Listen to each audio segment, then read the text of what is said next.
구독, 좋아요. 자, 환율과 주식 문제 한 배 살펴봤는데, 자, 어제 이제 이재명과 청와대의 사실은 공공기관 습격 문제를 좀 한번 좀 다뤄보겠습니다. 이학재 인천국제공항공사, 최근에 작년부터 이 이학재 사장의 이름이 자꾸 많이 이렇게 오르내리네요. 어제 이학재 사장이 이런 얘기했어요. 국가 중추시설인 인천국제공항공사에 대한 대통령실의 불법 인사 개입이 도를 넘었다. 실무자들 그만 괴롭히고 차라리 사장인 저를 해임하라, 뭐 이런 이야기를 했다고 하는데, 자, 짧은 영상 한번 보고 올까요? 이학재 사장 어떻게 얘기했을까요? 한번 보고 오겠습니다. 인사권은 사장의 고유 권한이기 때문에 대통령실에서 개입할 여지가 전혀 없습니다. 그럼에도 불구하고 실무 라인을 통해 갖고 지속적인 압력을 행사하는 이유는, 다른 이유는 뭐 전혀 없고, 제가 생각하기에는 퇴진 압박이라고 생각합니다. 퇴진 압박이 시작된 것은 11월 중순부터입니다. 인사 개입이 시작된 것은 대통령실 국토부 업무보고 이후에는 국정감사도 시작되고 불법 인사 개입이 훨씬 더 강도 있게 노골화되고 그랬습니다. 자, 이학재 사장이 아주 직격을 했네요. 청와대와 국토부가 직접 불법적이고 부당한 인사 개입을 하고 있다. 아마 나를 쫓아내려고 하는 것 같다. 아주 직격을 했네요. 어떻게 보셨어요? 저 장면을 이렇게 보시면 돼요. 네. 맞을수록 좋아. 그러니까 이 학재 사장은 지금 본인의 정치적 입지를 이재명이 지금 높여주고 있다고 속으로는 좋아할 겁니다. 왜냐하면 본인은 아니라고 그러는데 지금 인터넷 검색어를 보세요. 이학재라는 이름이 엄청 뜨기 시작했어요. 네. 왜? 대통령이 지난번 업무보고 때도 그렇게 조지더니 이번에는 또 인사 개입을 그렇게, 인사 개입이란 말도 사실 어울리지 않아요. 사장이 아직 엄연히 있는데 사장이 새 인사 좀 하겠다는데 그걸 못하게 대통령실에서 계속 압박이 온다는 거예요. 아니 내가 사장으로서 인사를 새 인사를 하겠다는데 하지 마라. 하려면 3급 이하만 해라. 이거 하지 마라. 저거 하지 마라. 그러니까 도저히 이제 화가 나서 이거는 불법적인 도를 넘은 인사 개입이다. 그러니까 이 원론적인 말이잖아요. 인천공항공사 사장은 싫든 좋든 나야. 그리고 내가 내년에 임기가 7월인가 6월까지 있으니까 난 그 임기를 채우겠다는 건데 왜 내가 1년이나 임기가 더 남은 내가 인사를 하겠다는 걸 못하게 하느냐. 틀린 말이 어디 있어요? 없습니다.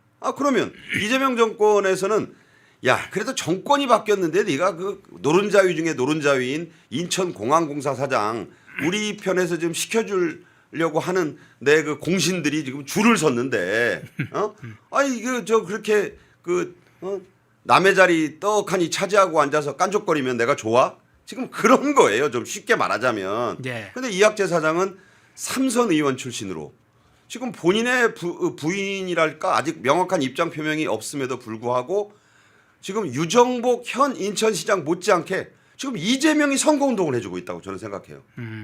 자꾸 그러니까 지금 여기서 잠깐 얘기하는 게 이재명이 정원호 띄우고 그 전에 김민석이 최고위원 되기 전에 잼카라고 이재명 차에다 태워가지고 한준호도 태우고 그 김민석도 태워가지고 띄워줬잖아요. 그러니까 한준호도 최고위원 되고 김민석은 그때 저 밑에 있던 바닥권 지지율이 쭉 끌어올려져 가지고 2등 하면서 수석 최고되고 총리까지 오지 않았습니까? 그런데 정원호를 띄우고 어제는 지난해 11월 달에 뭐 볼리비아 거기 가가지고 특사 활동한 거를 이제서야 1호 감사패 그걸 떡하니 한준호를 줬는데 누가 봐도 한준호 샤라웃인 거예요. 영어로 샤우트 아웃이란 말은 그냥 대놓고 띄워주고 지지한다는 거예요. 정원호 샤라웃 했지. 이번에는 한준호 샤라웃 하지. 그러니까 누가 봐도 불편해요. 지금 추미애도 그렇고 경기지사 나가려고 하는 뭐 현 김동연 그 경기지사는 마음이 뭐 좋겠어요? 다른 경쟁자들이 아니 저렇게 대통령이 아무리 그 한때 그 잼카에 태우고 MBC 아나운서 노조 활동 핵심으로 하던 키 크고 잘생겼다고 아이고 내 새끼 하면서 좋아하는 것까지는 좋은데 저렇게까지 노골적으로 1호 감사패를 주면서 하니까 그렇다면 이학재 사장은 역 샤라웃을 당하고 있다. 그러니까 이재명 정권이나 이재명 입장에서는 이학재를 찍어내고 싶은데 안 찍어내면서 저렇게 저항을 하면서 지금 따박따박 옳은 소리를 하는 거잖아요. 정기 인사권이 4개 있는데 사장 퇴진의 수단으로 삼아 승진, 보직, 이동 등 인사권 행사를 새 기관장, 다시 말해 이재명이 보낸 사람 올 때까지 하지 마라.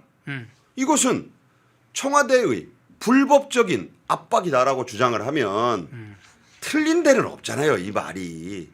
그러면 그래서 지금 얘기하는 거잖아요. 김병기처럼 나를 찍어내달라. 그럼 뭐가 되겠어요? 이학재 사장을 거의 어거지로 찍어내면 뭐 또 이유를 만든다거나 뭐 또 김밥 먹은 걸 꺼낼 겁니까? 이진숙 전 위원장처럼 뭐가 그런 식으로 해야 될 거 아니에요. 예. 이학재 사장이 꽃놀이패예요. 꽃놀이패. 아니 이학재 사장은 인천시장 후보에서 상당히 제가 볼 때 국민의힘 소속 그 후보들 가운데서 인지도나 또 지명도가 다소 떨어진 게 사실이었는데 네. 이렇게 되면 아니 인천시장 후보로 이재명이 샤라웃 시켜주는 거 아닌가요? 그런가요? 저는 그런 측면이 지금 있다고 보기 때문에 갑자기 검색어에서 이학재가 뜨고 있다. 그러니까 때려서 좋아지는 것도 있구나. 그래서 또 맞는 걸 아마 저는 이학재 사장이 내심으로는 좋아할 것이라고 봅니다. 자꾸 써주니까. 예, 그러겠네요. 언론에 상당히 주목되는 인물로 자꾸 부각되는데요. 오히려 언론에 무관심하면 여론에 사실은 이제 거명되지 않는 것이 정치인들에겐 괴로운 일인데 오히려 이재명이 자꾸 건드려 살살살살 건드려주네요. 예, 박봉희님 후원 고맙습니다. 그런데 작년도에 한번 그 장면을 좀 살펴보겠습니다. 그 작년도에 이재명이 했던 발언하고 한번 대비시켜 볼게요. 그거 한번 띄워주시죠. 자, 달러 일반출 관련해서 이야기를 했을 때 오른쪽에 있는 당시의 이학재 사장은 자, 공사 인천국제공항공사는 주로 유해물질을 검색하는 곳이다. 관련된 문제는 세관하고 같이 하고 있다. 이렇게 대응을 하니까 자, 이재명이 뭐라고 했습니까? 아는 게 없구만요. 뭐 말이 참 길다. 허위 보고는 용납 못한다. 책임 안 지는 건 도둑놈 심보다. 자, 뒤에 가면 도둑놈 심보 책임을 져라. 결국은 지금 국토부나 청와대가 나서는 게 그때부터 했던 발언의 연장선을 보면 이학재 쫓아내는 구도가 쭉 있었다고 봐야 되겠네요. 그러니까 저 시점이 사실 이학재가 뜨기 시작한 때예요. 예. 사실 저도 아는 지인들로부터 질문을 받았어요. 나는 이학재라는 사람을 몰랐었어. 사실 그럴 거예요. 인천에서 3선 의원을 했고 박근혜 정부 때도 상당히 그 활약했던 정치인으로 정치에 관심이 있는 사람이라면 알아요. 예. 근데 일반인들은 잘 몰라요. 이학재라는 사람이 누군지. 그런데 말이 참 길다. 말이 좀 뭐 짧게 해라. 이거는 그 전형적으로 보스가 아랫사람들 다룰 때 자식이 말이 좀 기네. 예. 나 묻는 말에나 대답해. 이런 식이잖아 이게. 저게 그 번역을 하면 그런 용어 아니에요? 그 대통령이 전 정권에 관련된 그 이해운처럼 보수 정권에서 정부에서 임명된 인천공항공사 사장을 상대로 이례적으로 때리잖아요. 예. 사실 급이 안 맞아. 아니 전직 의원이지만 일개 공사 사장을 그때도 다들 이상하게 생각했을 거예요. 허위 보고는 용납하지 못한다. 책임 안 지는 건 심지어 도둑놈 심보다. 대통령이 누구길래 도둑놈 심보라고 도둑놈이라고까지 하는가. 관심이 엄청 생겨가지고 사람들이 다 찾아본 거예요. 이학재가 누구지? 정치인은 지금 허현준 앵커도 지적했습니다만 무풀이면 낙담을 해요. 아무 말도 안 하면 관심이 없는데 아무도 관심이 없는데 근데 악플이 달리는 건 좋아합니다. 인지도가 올라가잖아요. 그래서 저는 이재명이 지금 수십억 원, 수백억 원짜리 이학재 홍보를 해주고 있는 거 아닌가. 이건 국민의힘의 그 인천시장 출마자들도 불편할 것 같아요. 아니 좀 왜 남의 당 선거, 자기 당 선거에서 한준호 띄우고 정원호 띄우는 것도 모자라서 이제는 상대당의 후보들까지 누구는 띄워주고 누구는 죽이나? 그 죽인다고 죽어지지 않는다는 데 문제가 있어요. 예. 정치의 역설입니다 그게. 그 점을 좀 생각해 보면 앞으로도 이학재 사장은 대통령과 직접 삿발을 잡는 정치인이 됐어요 이제. 싫으나 좋으나 이미 그렇게 됐잖아요. 네. 그럼 무슨 멘트만 나오면 이제 인천시장 어디 인천에서 멘트하는 게 아닐 거예요. 제가 볼 때는 인천공항구사 사장이지만 국회로 올 겁니다. 국회 정론관 같은데 아는 의원들 많아요. 그럼 뭐 누구든 국회의원이 장소 내주면 정론관에서 기자회견할 수 있잖아요. 그 직접 누구하고 싸우느냐? 이재명 정권하고 싸우고 이재명하고 계속 무슨 말싸움을 할 거 아닙니까? 그렇겠네요. 아유, 그거 기자회견으로 따지면 수백억 원짜리가 될 수 있어요. 저는 그런 생각마저 든다. 이런 말씀을 드립니다. 예, 글로엔님 후원 고맙습니다. 주제를 조금 다른 걸로 한번 바꿔보겠습니다. 이재명 얘기가 나왔으니까 이재명 문제 하나를 좀 더 살펴보죠. 어제 국무회의에서 좀 새로운 문제를 제기했습니다. 생리대 문제를 제기했어요.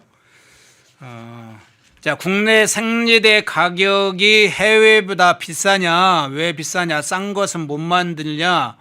아예 생리대를 아예 위탁 생산해서 국가가 무상으로 공급하는 것을 검토해봐라 하고 사실상 지시를 내렸습니다. 요즘 국무위에서 수사 관련된 하명 지시 이런 게 검경 뭐 합수부 뭐 이런 걸 통해서 많아지고 있는데 이제는 생리대도 한번 국가 차원에서 무상 공급하는 방안을 제안을 했는데 지시형 제안입니다. 어떻게 저 장면 어떻게 보셨어요?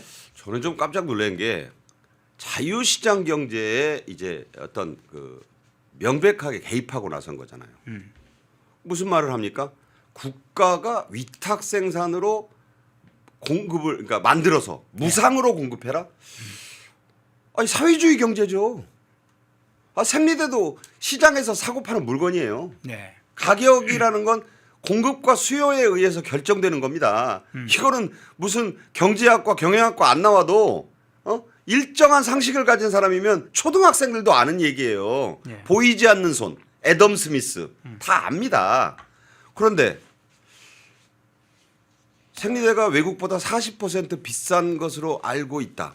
그러니 나라 돈으로 위탁 생산을 해서 전부 공짜로 줘라.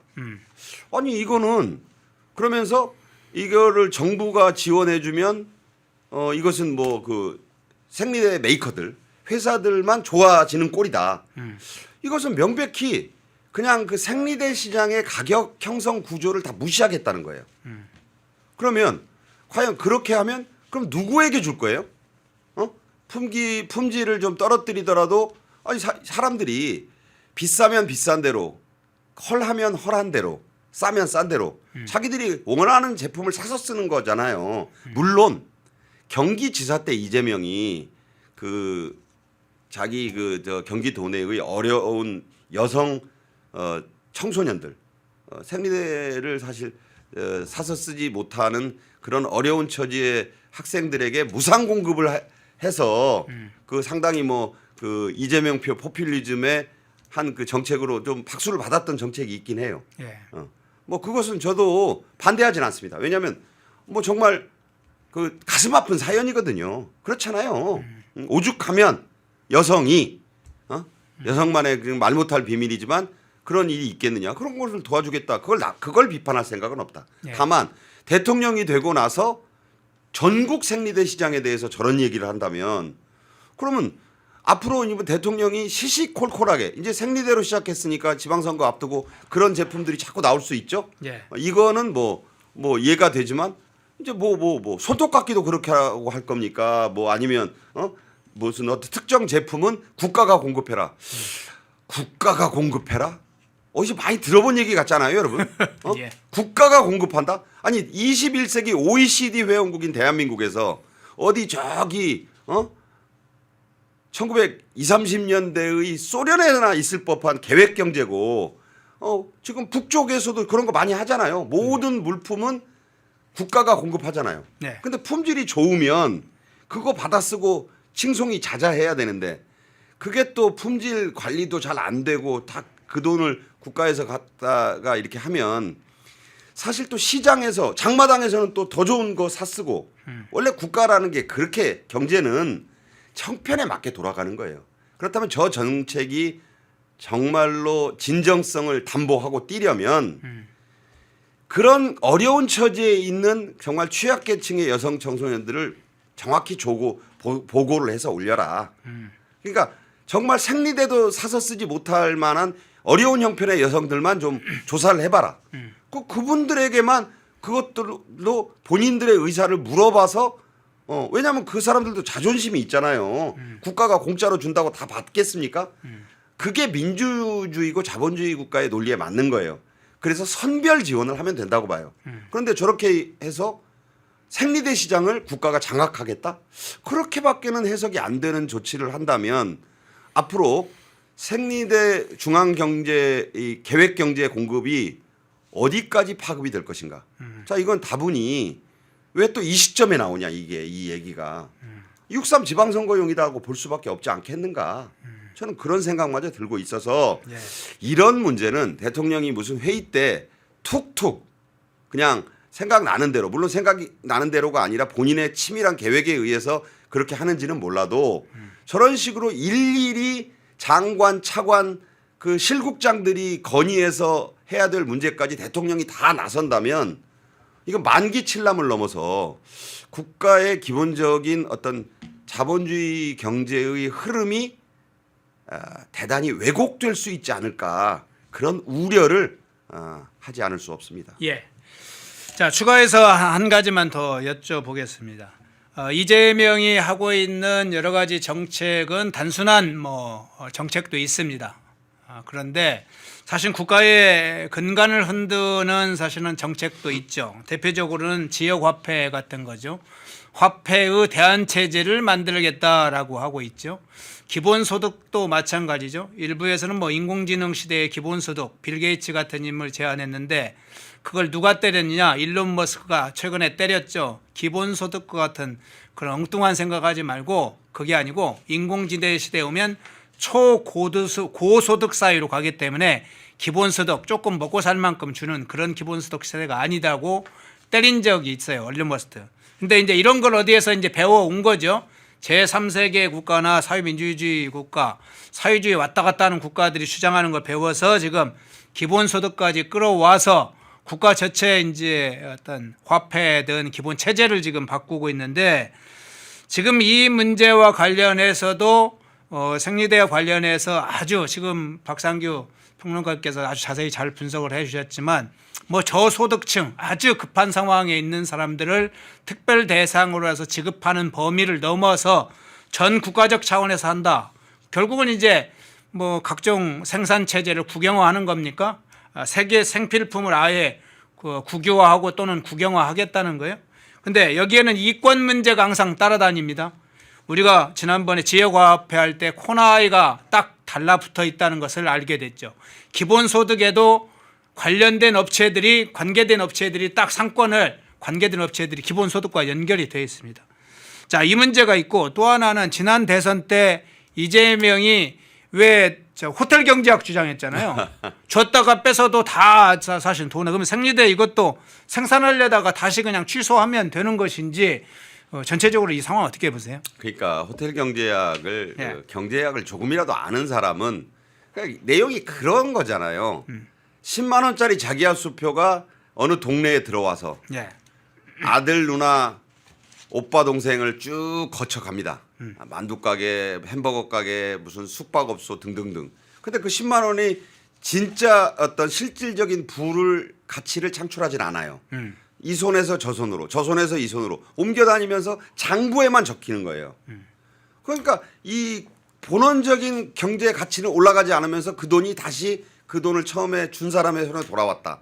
그러면 10 해가지고 100만 원의 경제가 창출되는 것 아니냐는 게 이재명의 소위 호텔 경제학입니다. 네. 아니 그냥 제가 어렵게 설명드리지 않아도 그게 정말 여러분 타당하다고 보세요. 내가 5만 원짜리 신사임당 한 장을 가지고 집안에서 와이프 줬는데 와이프는 아들 주고 아들은 손자 줬는데 그 손자가 지엄마한테 주고 지엄마는 또 누구한테 이런 식으로 뺑뺑이 돌아가지고 다시 그 돈이 나한테 돌아왔다면 우리 집안에서는 30만 원, 25만 원의 경제 효과가 창출된 것입니까? 아니잖아요. 네. 지금 허앵커도 약간 웃으시는데 그건 누가 봐도 말이 안 되는 것을 경제학이라고 얘기한다. 이 생리대 문제도 이거 저 성남 시장 할 때부터 이재명이 재미를 본 거예요. 경기지사 때까지. 그래서 본인이 역시 이거야. 자, 그러면 국가 계획 생리대 업체를 하나 만들어야 될 거 아니에요. 지금의 뭐 유명한 뭐 생리대 자꾸 왜 이 이름을 자꾸 언급해야 되는지 모르겠는데 어쨌든 이 상품이 좀 민망한 상품이에요. 네. 근데 반드시 필요한 상품이지. 그러면 그 회사를 누구를 통할 겁니까? 국가 예산으로 만든다 그러면 기존의 그 생리대 만들어 파는 업체 다 망하게 될 거 아니에요. 근데 과연 거기서 싸고 품질 좋은 걸 만들어라. 그럼 도대체 어느 정도 싸고 어느 정도 품질이 좋으면 그게 그 국민들이 만족할까요? 그거 돈 많이 주고도 나는 정말 비싼 품질의 좋은 거 사서 쓰겠다는 분들 입장에서는 안 쓸 거예요. 예. 국가가 공급한다고 다 쓰냐고요. 북한에서 장마당 경제가 활성화되는 이유가 뭐예요? 북한에도 다 계획적으로 뭐 물건도 나눠주고 뭐 약도 팔고 다 팔아요. 근데 김정은의 딸 주애가 키가 지금 부쩍 커가지고 엄청 크니까 무슨 소리가 나왔냐면 저거 우리가 이렇게 저렇게 알아보니까 남한의 어떤 제약회사에서 나온 무슨 땡땡 그 100인가 하는 약을 먹어서 저렇대. 그 소문이 나가지고 그 약 좀 구해달라. 그래서 이제 김정은이는 그런 거를 딸에게 먹이니까 우리도 찾아보자. 그러니까 중국을 통해서 엄청나게 그게 이제 밀무역을 통해서 들어가 가지고 너도 나도 시장에 가서 김주애 먹었다는 그 영양제 좀 성장제 좀 구해달라고 해서 가격이 폭등했다는 거 아닙니까? 예. 북한도 그렇게 움직이는데 21세기 대한민국에서 여성들이 국가가 싸고 품질 좋으니까 공짜 무상 생리대라고 하면 막 갖다 쓰겠어요? 저는 그것부터 의문이라고 봐요. 그러면 그 업체의 사장은 누구 시킬 거예요? 그럼 그것도 또 그 공신 중에서 하나 시키고 그 운영은 또 어디가 합니까? 그럼 이재명 정권의 그 어떤 그 사람들이 다 임원으로 들어가고 거기 자기가 마음에 드는 회사에다가 또 하청 주고 그래서 국가 생리대 공장이 또 하나의 나라 돈을 펑펑 쓰게 되는 그런 어떤 국영기업이 될 거 아니에요. 그렇죠. 이건 제가 억지로 만들어낸 말이 아니라 그것밖에는 이재명이 말한 생리대 생산을 담보할 수 있는 그 생산 구조가 생각이 안 나서 그래요. 이거는 이것대로 문제입니다. 저 한번 물어보고 뭐 펜앤마이크가 여론조사 한번 해봤으면 좋겠어요. 예. 값싸고 질 좋은 생리대를 이재명 정권이 공급한다는데 사서 쓰시겠습니까? 남성에게 물어보니 이렇고 그 수요자인 여성에게 물어보니 이렇고 이런 결과를 보면 이게 얼마나 정치적인 주장이고 해법인가. 그러니까 생리대를 공급하려면 선별적으로 시장에서 사서 공급하면 되잖아요. 그렇죠. 근데 꼭 좌파들은 그냥 일반적인 보편적 복지만 하려고 그러니까 이런 얘기가 나오는 것이다. 아마 이거 해외 토픽감이라고 봅니다. 예. 외국에서 보면 K 콘텐츠로 그렇게 잘 나가는 캐대헌의 나라 대한민국에서 어디 무슨 전 세계에서 유례가 없는 국가 생리대 공장을 만들어서 공급하겠다고 한다. 해외 토픽 아닌가요? 예. 네. 자, 환율 문제에 대해서 계속 지나치게 국가가 개입하게 되는 것을 보여주면 환율 조작국으로 의심받게 되죠. 그런데 지금 말씀하신 대로 국가가 강제적으로 저렇게 국가가 직접 나서거나 보조금을 줘서 가격을 덤핑하게 되면 어떻게 됩니까? 가격 조작국이 되는 거죠. 사실은 사회주의에 대해서 미국이나 서방 세계에서 사회주의 중국에 대해서 가장 강력하게 비판하고 있는 것은 바로 통제 조치이기도 하지만 이 가격을 통제하고 시장을 통제해서 국가가 보조금을 주고 가격을 덤핑하는 것 때문에 문제를 많이 삼고 있는데 자, 이재명이 그걸 하겠다는 거네요, 실제로. 자, 중국 모택동이나 시진핑이 하고 있는 시진핑이라고 해야겠네. 모택동은 너무 오래됐으니까 하고 있었던 그런 국가 보조금, 가격 덤핑 이런 걸 국가 차원에서 하겠다고 하는 걸 아예 선언하는 건가요? 그 장면 살펴봤습니다. 펜앤마이크에서 추천하는 영상도 보고 가세요. 다른 영상도 즐기시려면 구독 버튼을 꼭 눌러주세요.